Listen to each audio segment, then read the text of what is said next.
I'm here today with my good friend Matt and my Cayenne at a pay and play off-road experience because I'm going to find out how good the Cayenne is off-road. I've done a little bit of green laning, but one of the reasons why I bought it was to find out how good it is off-road. It's actually got quite a bit of technology to it, and it's been rather thought out, and it was of the era when SUVs really had to do something off-road to be an SUV. So this car has air suspension as you can see, it's on the highest setting now. I've got low range, I've got centre diff lock, it's got some clever four-wheel drive system that brakes individual wheels. So we're going to see if it all works today. I am on road tyres, on 20-inch road tyres, so it's going to really put the four-wheel drive technology to the test. I wanted to test it as it was produced and as intended. This is supposed to be a road car that can do a bit of off-roading, so we're going to see if that is the case today. So the Cayenne with air suspension has 5 ride heights. It has a loading height, which is its lowest, then it has a sort of cruising height, then it has a nominal height, and then there's 2 off-road heights. Now it's in its highest setting, where the ground clearance is 273mm, which is pretty impressive, I would say. When it's lifting, what it's doing is essentially lifting the back axle first, and then the front axle follows, so it's sort of like teetering forward and backwards when it's lifting. But it gives it definitely very good and very impressive ride height. I'm pretty sure when it's got the coil suspension, it has the ride height of the nominal level, so the air suspension definitely gives it a bit more capability for off-roading.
We initially tried some of the simpler slopes and obstacles to get a feel for the Cayenne before working our way up. This isn't the most comprehensive or the most challenging test of the Cayenne's off-road abilities. The surface here was pretty consistent, not a lot of diversity. It was sort of a loose, dusty surface. We didn't do any wading, we avoided the mud, no point getting stuck on road tyres. But this was a great test of the four-wheel drive system and the traction control systems going up some of these steep inclines on this surface. There's a really good test of the Cayenne's geometry, a really important factor for an off-road vehicle, with the approach into departure angles, the breakover angle, and the ground clearance put to the test going over some of these humped routes. The Cayenne's geometry is pretty good actually in its highest off-road setting on the air suspension, and luckily had no damage. Avalanche Adventure was a great place to take the Cayenne and test out its abilities. It's the sort of place that you can take your own vehicle to find out its capabilities or just get more familiar with off-roading in a safe place.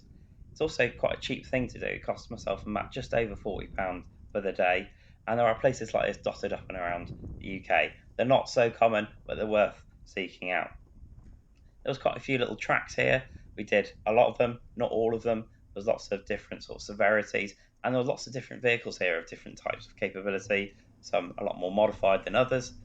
But it's really worth trying out if you are a bit curious about the capabilities of your own vehicle, or because you just want to try some off-roading.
Okay, so there you go. We've done a few hours now of off-roading.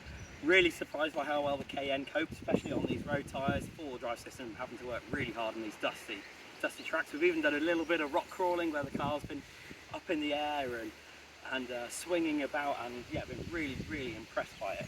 A couple of little nuances. Kept changing up at the top of some of the hills, which was a bit annoying and meant that you were a little bit stuck at times, just sort of logging over the top. Only ground out once. Nothing too bad, I hope. And it seems to be getting very hot as well. I mean, the dial's only slightly over, the needle's only slightly over 80 degrees, but we can feel the heat coming off it. So hopefully the trip home will do it quite good. But really impressed by the Cayenne. Looking forward to doing this again. It's going to take me some time to get the dust out of the interior. But yeah, thanks for watching, and I hope you're impressed too. Let me know if you're surprised by how capable